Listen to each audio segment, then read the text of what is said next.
اللہ اللہ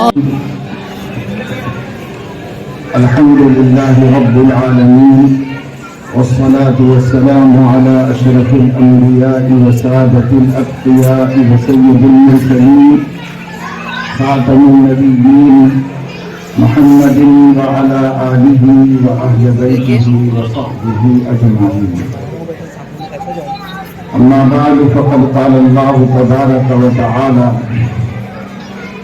الذين يتبعون الرسول النبي الأمي الذي يجدونه مكتوبا عندهم في التوراة والإنجيل يأمرهم بالمعروف وينهاهم عن المنكر ويحل لهم الطيبات ويحرم عليهم الخبائث ويضع عنهم إصرهم والأغلال التي كانت عليهم فالذين آمنوا به وعزروه ونصروه واتبعوا النور الذي أنزل معه.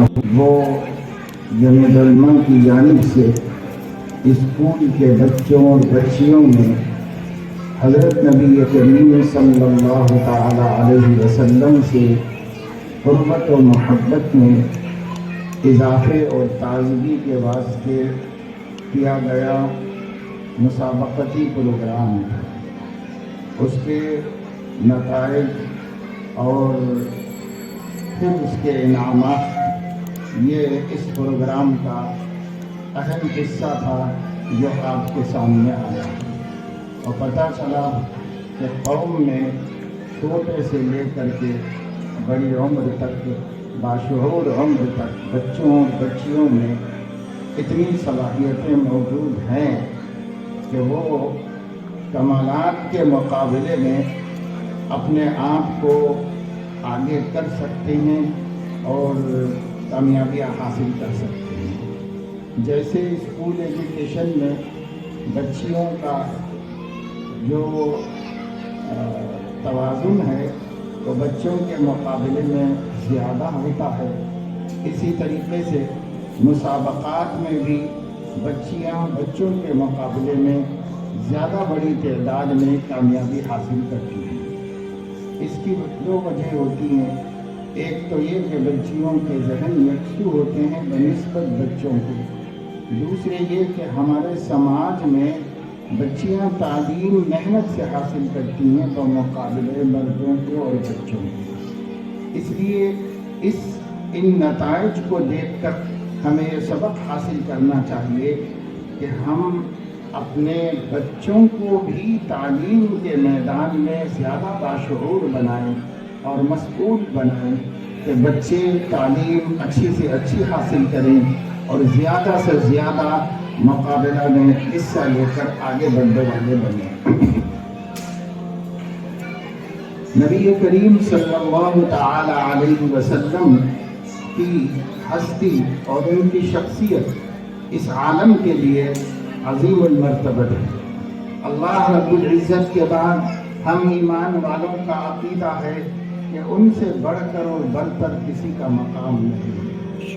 انہوں نے انسانیت کو سب سے بڑی چیز جو عطا فرمائی وہ انسانیت ہے، اور انسانوں کو انسان بنایا کیونکہ انسان ہی اپنے مالک کو پہچان سکتے ہیں اور انسان ہی اپنی زندگی کے مقصد کو پورا کر سکتے ہیں. حضور اکرم صلی اللہ تعالی علیہ وسلم کی قرآن میں بے شمار جگہوں پر تعریف و توصیف بیان کی گئی ہے. ان کے صفات حسنہ اور اخلاق عالیہ کا تذکرہ کیا گیا ہے اور انہیں انسانیت کے لیے اسوہ حسنہ اور زندگی کا بہترین نمونہ قرار دیا گیا ہے. حضرت علیہ السلام سے جب تک امت قریب رہی اور باخبر رہی اس وقت تک امت کے احوال بہت اچھے رہے. امت عزت مآب رہی، غالب رہی اور اس امت کو پوری قوموں کے اوپر غلبہ حاصل رہا. اور جب سے اس امت نے اپنے کو اپنے نبی صلی اللہ علیہ وسلم سے علیحدہ کر لیا، دور کر لیا، معرفت کے اعتبار سے بھی، محبت کے اعتبار سے بھی، اتباع کے اعتبار سے بھی اور ہر پہلو سے یہ امت اپنے نبی سے دور ہو گئی اور نبی سے اپنے تعلق کو ضعیف و کمزور کر دیا. کہنے کو کہتے ہیں کہ وہ ہمارے نبی ہیں اور زبان ہماری ان کی محبت کی باتیں کرتی ہے، لیکن محبت جو دل میں جاگزی ہوتی ہے اس تک ہم لوگ پہنچ نہیں پائے. اس دور میں دو وجہیں اس کی سمجھ میں آتی ہیں.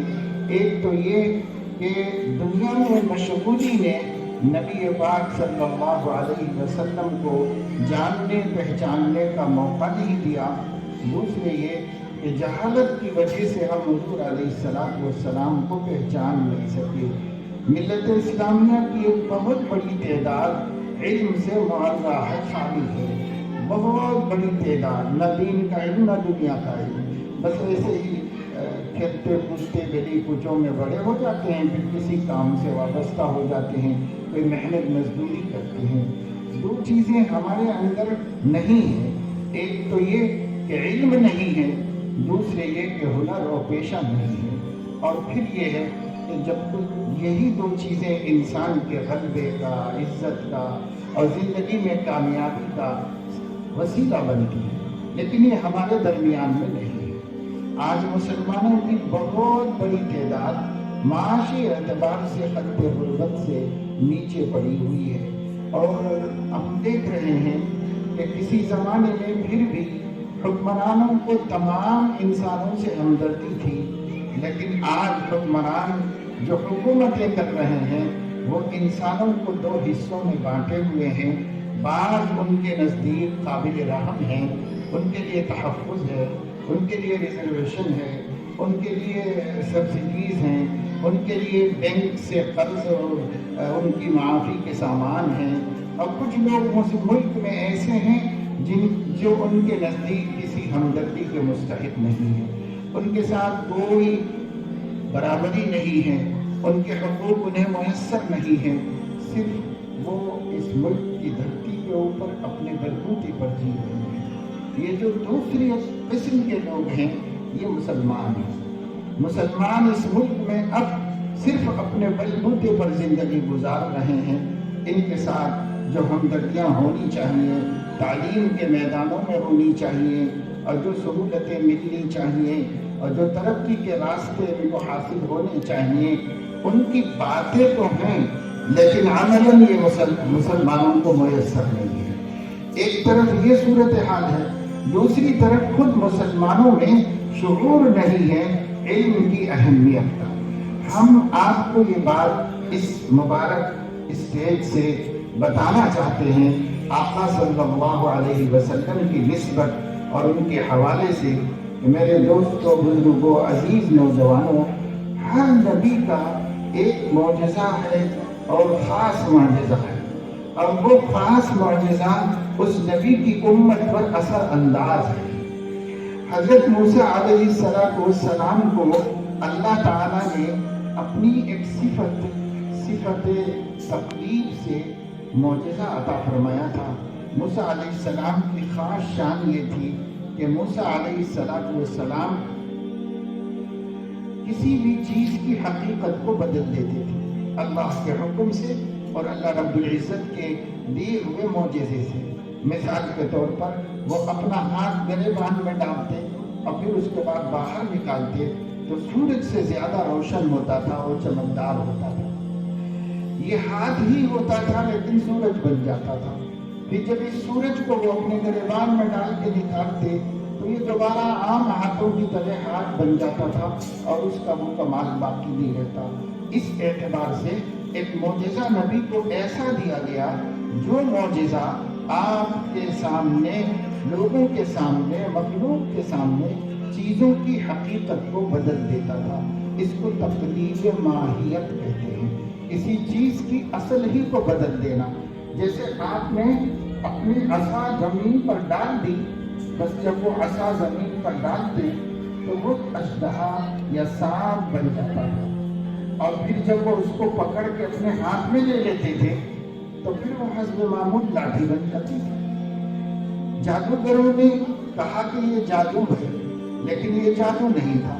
اس واسطے مقابلے کے لیے فرمایا کہ چلو جادوگروں کو جمع کرو، مقابلہ کریں گے.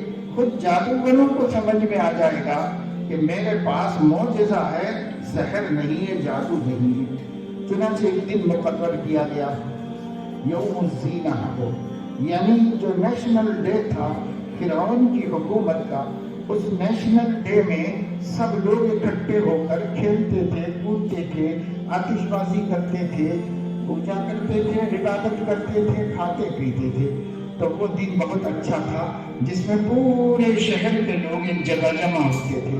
تو حضرت موسیٰ علیہ السلام اور فرعون کے درمیان یہ قرار پا گیا کہ یوم الزینہ میں چاشت کے وقت میں سب کو جمع کیا جائے، تمام ملک وہاں آ جائے، پورا مصر شہر اکٹھا ہو جائے۔ یوم الزینۃ وأن یحشر الناس ضحیٰ، لوگوں کو چاشت کے وقت جمع کر لیا جائے، اور پھر اس کے بعد مقابلہ ہو حضرت موسیٰ علیہ السلام کے معجزے کا جادوگروں کے جادو و سحر کے ساتھ۔ چنانچہ چن کر پورے ملک میں سے چوٹی کے جادوگر اکٹھے تھے، نامی گرامی جن کے آگے کوئی بھی جیت نہیں پاتا تھا، ایسے جادوگر بلائے گئے۔ 70 جادوگر آئے اور ان سب نے آ کر کے ایک بڑے میدان میں یہ طے کیا کہ آپ کیا جادو دکھاتے ہیں؟ آپ لاٹھی سانپ بنا کے بتاتے ہیں، ہم کو بھی یہ آتا ہے۔ چنانچہ جب سب لوگ جمع ہو گئے تو ان لوگوں نے حضرت موسیٰ علیہ السلام سے پوچھا کہ آپ پہلے اپنا کرتب بتائیں گے یا ہم لوگ پہلے دکھا دیں؟ حضرت موسیٰ علیہ السلام نے فرمایا کہ بل القوا، تم ہی لوگ پہلے ڈال دو، تمہاری رسیاں اور تمہاری لاٹھیاں ڈال کر کیا بتا سکتے ہو بتا دو۔ تو انہوں نے وہ رسیاں ڈالی، رسیاں ساتھ میں لائے تھے، وہ زمین پر پھینک دی میدان میں، اور ہاتھ میں لاٹھیاں تھی، وہ لاٹھیاں بھی پھینک دی۔ اس کے بعد انہوں نے اپنا جادوگری کا عمل شروع کیا، نظر بندی اور مسمرزم جس کو کہتے ہیں۔ لوگوں کے آنکھوں پہ پردہ پڑ گیا اور قوت خیالیہ کے ذریعے سے یہ لوگ جو سوچتے سامنے والے کو وہی دکھائی دیتا۔ اس کو کہتے ہیں ایک فن ہے، یہ نظر بندی اور مسمرزم کا فن ہے۔ ہم کچھ سوچ کر اس کے دماغ پہ کنٹرول کر لیں تو وہ بھی وہی دیکھنے لگے گا، سب کو اس کو نظر آنے لگے گا۔ تو یہ کام انہوں نے کرنا شروع کر دیا اور سارا مجمع دیکھ رہا تھا کہ یہ رسیاں سانپ بن گئی ہیں اور یہ جو لاٹھیاں ہیں یہ بھی سانپ بن گئی۔ اور پھر حضرت موسیٰ علیہ السلام نے اپنی لاٹھی ڈالی۔ سب کے بعد میں جب تم دکھا چکے تو میں دکھاؤں گا۔ جب سب دکھا چکے تو موسیٰ علیہ السلام نے اپنا مبارک عصا زمین پر ڈال دیا۔ جیسے ہی ان کا عصا زمین پر پڑا یہ ایک زبردست سانپ بنا، اور پھر اس کے بعد یہ سانپ ان ساری رسیوں کو، لاٹھیوں کو نگلنا شروع کیا۔ اور جتنے جادوگر تھے ان کی سمجھ میں آ گیا کہ یہ جادو نہیں ہے، یہ کوئی دوسری چیز ہے۔ ان کی سمجھ میں آ گیا، کیونکہ فن والا فن کو جانتا اور سمجھتا ہے۔ چنانچہ سب جادوگر سمجھ گئے کہ اس شخص کے پاس جادوگری نہیں ہے۔ قرآن کریم نے اس کو واقعے کو بیان کیا تو دونوں کے عمل کو علیحدہ علیحدہ تعبیر میں بیان کیا۔ جب انہوں نے ڈالا اپنی رسیاں اور اپنی لاٹھیاں اور وہ سانپ جیسی نظر آنے لگی، اس کے بارے میں اللہ نے یہ تعبیر اختیار کی، یخیل الیہ من سحرہم انہا تسعی، ان کے جادو سے لوگوں کو خیال ہونے لگا کہ وہ دوڑ رہی ہے۔ کچھ دوڑنے میں کچھ نہیں تھی، رسیاں ویسے ہی پڑی ہوئی تھی اور لاٹھیاں ویسے ہی پڑی ہوئی تھی، لیکن یخیل الیہ من سحرہم انہا تسعی، ایسا لگ رہا تھا کہ وہ دوڑ رہی ہیں۔ یہ مسمرزم تھا، دھوکہ تھا، نظر کا فریب تھا۔ اور جو موسیٰ علیہ السلام نے ڈالا اور موسیٰ علیہ السلام کی جو لاٹھی سانپ بنی، اس کے بارے میں اللہ تعالیٰ نے فرمایا فَإِذَا هِيَ حَيَّةٌ تَسْعَىٰ، یہ لاٹھی ہی حقیقت میں سانپ بن کر دوڑی۔ تو یہ معجزہ تھا، اللہ کا فعل تھا، اور وہ سحر تھا، بندوں کا فعل تھا، اور بندوں کا فعل اور اللہ کے فعل میں بہت بڑا فرق ہے۔ اس لیے جو حضرت موسیٰ کو معجزہ دیا گیا تھا وہ معجزہ تقلیب ماہیت کا تھا، حقیقت میں ہاتھ سورج بن جاتا تھا اور حقیقت میں سورج ہاتھ بن جاتا تھا، اور حقیقت میں لاٹھی سانپ بن جاتی تھی اور حقیقت میں سانپ لاٹھی بن جاتا تھا۔ اس طرح اللہ رب العزت حقیقتوں کو بدلتے تھے۔ یہ معجزہ موسیٰ علیہ السلام کا تھا۔ علماء فرماتے ہیں اسی معجزے کا اثر ملت موسوی میں آج تک موجود ہے، کہ آج جو موسیٰ علیہ السلام کے فالوورز ہیں، بلکہ کہتے ہیں کہ ہم ان کے متبع ہیں، ان کو نبی مانتے ہیں، ان کی کتاب تورات کو مانتے ہیں، اس پر ایمان رکھتے ہیں، یہ قوم یہودی کہلاتی ہے۔ آج پوری دنیا میں سائنس اور ٹیکنالوجی یہودیوں کے ہاتھ میں ہے۔ یہودی چیزوں کی حقیقت بدلتے ہیں، ہر چیز کی حقیقت بدل کر کچھ اور بنا دیتے ہیں۔ معمولی مٹی کو میموری بنا دیتے ہیں، ایک مٹی ہے بس، لیکن اس مٹی پر انہوں نے اتنی محنت کی ہے کہ اسے اپنے نبی کے معجزے سے میموری بنا دیا، اس سے کمپیوٹرز بن گئے، اس سے بڑی بڑی موبائل فون آ گئے، اس سے بڑی بڑی مشینریاں وجود میں آ گئی، روبوٹ سسٹم بنا دیا۔ سب چیزوں کی حقیقت بدلنا اپنے نبی کے معجزے سے ان کو اس قوم کے اندر ہے۔ آج دنیا میں جتنی فزیکل ٹیکنالوجی ہے، سب کے بانی مبانی اور بنانے والے یہودی قوم ہے۔ موسیٰ علیہ السلام کو ماننے والی اور موسیٰ علیہ السلام کے معجزے کا اثر اپنی پوری زندگی میں پریکٹیکل لائف میں رکھتی ہے۔ ان کے بعد حضرت عیسیٰ علیہ السلام آئے، ان کے ماننے والے بھی دنیا میں آج موجود ہیں۔ حضرت عیسیٰ علیہ السلام کو اللہ تعالیٰ نے جو معجزہ عطا فرمایا تھا وہ مردوں کو زندہ کرنے کا معجزہ عطا فرمایا تھا، اور اسی طریقے سے وہ مٹی سے چڑیا بناتے تھے اور اسے ہوا میں اڑا دیتے تھے تو وہ زندہ ہو کر اڑ جاتی تھی، اور مردوں کو زندہ کر کے کھڑا کرتے تھے، ان سے گفتگو کرتے تھے، بات چیت کرتے تھے حضرت عیسیٰ علیہ السلام۔ تو اللہ تعالیٰ نے ان کو یہ معجزہ دیا۔ اسی طریقے سے یبرئ الاکمہ والابرص ویحیی الموتیٰ بإذن اللہ، تو یہ معجزہ تھا۔ اندھے کے اوپر ہاتھ پھیرا، آنکھیں روشن ہو گئی، برسی کے اوپر ہاتھ پھیرا، اس کا برس کا مرض ختم ہو گیا، گنجے پہ ہاتھ پھیرا، اس کے سر میں بال ہو گئے، کسی بھی بیمار پر ہاتھ پھیرتے وہ شفا یاب ہو جاتا، وہ صحت مند ہو جاتا۔ یہ معجزہ اللہ رب العزت نے حضرت عیسیٰ علیہ السلام کو دیا، جس کو ہم آج کل کی اصطلاح میں میڈیکل سائنس کہہ سکتے ہیں۔ وہ فزیکل سائنس تھی جو اس قوم کو ملی، اور یہ میڈیکل سائنس ہے جو عیسیٰ علیہ السلام کی قوم کو آج تک حاصل ہے۔ پوری دنیا کے ممالک میں میڈیکل سائنس میں امامت کرنے والی کرسچن قوم ہے، اور وہی سب سے آگے ہے، اور ان کے ذریعے سے لوگوں کو شفا اور لوگوں کے علاج آسان سے آسان ہو جائیں، بڑی بڑی مہلک بیماریوں کا کوئی حل نکل آئے، زندگی بھر ان کا یہی کام ہے۔ یہ ان کے نبی کے معجزے کا اثر ہے جو ان میں زندہ اور باقی ہے۔ اور اس کے بعد دنیا کی جو سب سے بڑی قوم ہے وہ مسلمان ہیں۔ آپ کو پتا ہے کہ مسلمان پوری دنیا کی آبادی کا 25% حصہ ہے۔ دنیا کا ہر چوتھا فرد مسلمان ہے تعداد کے اعتبار سے۔ اللہ نے بہت بڑی قوم مسلمانوں کو بنایا۔ مسلمان سیدنا محمد رسول اللہ صلی اللہ علیہ وسلم کو مانتے ہیں، ان کی لائی ہوئی کتاب کو مانتے ہیں۔ اللہ تعالیٰ نے ہمارے نبی کو جو معجزے عطا فرمائے وہ 3000 سے زائد معجزے ہیں۔ جتنے نبی پیچھے ہوئے ہیں، ہر نبی کو جو معجزہ دیا گیا تھا، اللہ کے نبی کے معجزات میں ان معجزات کی جھلک موجود ہے۔ ہر معجزہ آپ کی زندگی میں پایا جاتا ہے، لیکن حضور علیہ السلام کو جو 3000 سے زائد معجزات میں سب سے بڑا نمایاں خصوصی معجزہ عطا فرمایا گیا وہ العلم ہے۔ علم کا معجزہ حضور علیہ السلام کو دیا گیا ہے، اور باقی سب معجزات اس کے تحت ہیں، تابع ہیں۔ اصل معجزہ ہمارے نبی کا علم ہے۔ تمام علماء کا اس پر اجماع ہے کہ ہمارے نبی کے معجزات میں عظیم الشان معجزہ، سر فہرست معجزہ اور نمبر 1 معجزہ قرآن کریم ہے۔ اور قرآن کریم کیا ہے؟ سراسر علم الہی کا دریا ہے قرآن۔ یہ ہمارے نبی کا معجزہ ہے۔ اس لیے علماء نے